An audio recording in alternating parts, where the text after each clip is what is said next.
चलिए 1576 के ऐतिहासिक हल्दी घाटी युद्ध के इस दिलचस्प विश्लेषण की शुरुआत करते हैं। अब सवाल ये है, क्या ये महासंग्राम सच में सिर्फ एक हिंदू मुस्लिम या धार्मिक युद्ध था? जरा सोचिए, मुगल सेनापति मान सिंह एक हिंदू थे और मेवाड़ की कमान एक मुस्लिम के हाथ में थी। इस भयंकर युद्ध का मैदान था अरावली का वो दर्रा जिसकी मिट्टी बिल्कुल पीली हल्दी जैसी थी। कई सालों की नाकाम बातचीत और बढ़ते तनाव के बाद ये युद्ध तो बस होना ही था।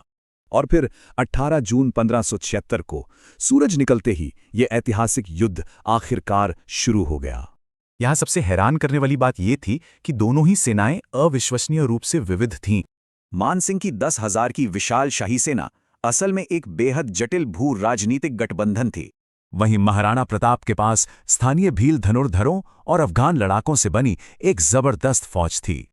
शुरुआत में मेवाड़ का हमला इतना ज्यादा भयंकर था कि मुगलों का बायां मोर्चा पूरी तरह बिखर गया।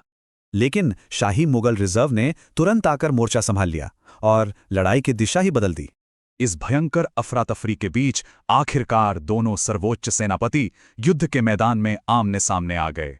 प्रताप ने जोरदार भाला फेंका जो मान सिंह से तो चूक गया, लेकिन उनके विशाल हाथी को लगा। इस गतिरोध को तोड़ने के लिए फिर दोनों पक्षों के विशाल युद्धक हाथियों में एक खूंखार लड़ाई छिड़ गई। महावतों के मरने और नए हाथियों के मैदान में उतरने से युद्ध का रुख तेजी से बदलता रहा। आखिर में मुगलों ने मेवाड़ के मशहूर हाथी राम प्रसाद को पकड़ लिया, जिससे पूरा पासा ही पलट गया।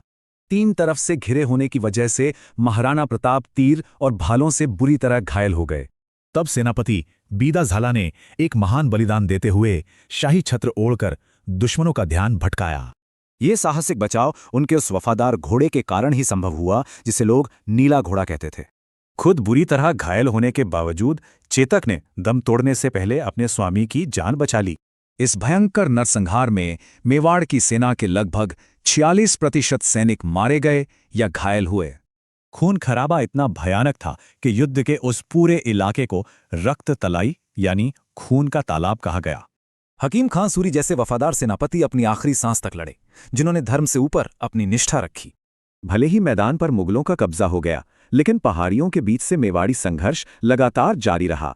जरा सोचिए, क्या 16वीं सदी के हमारे इस जटिल इतिहास को अक्सर कुछ ज्यादा ही साधारण मान लिया जाता है?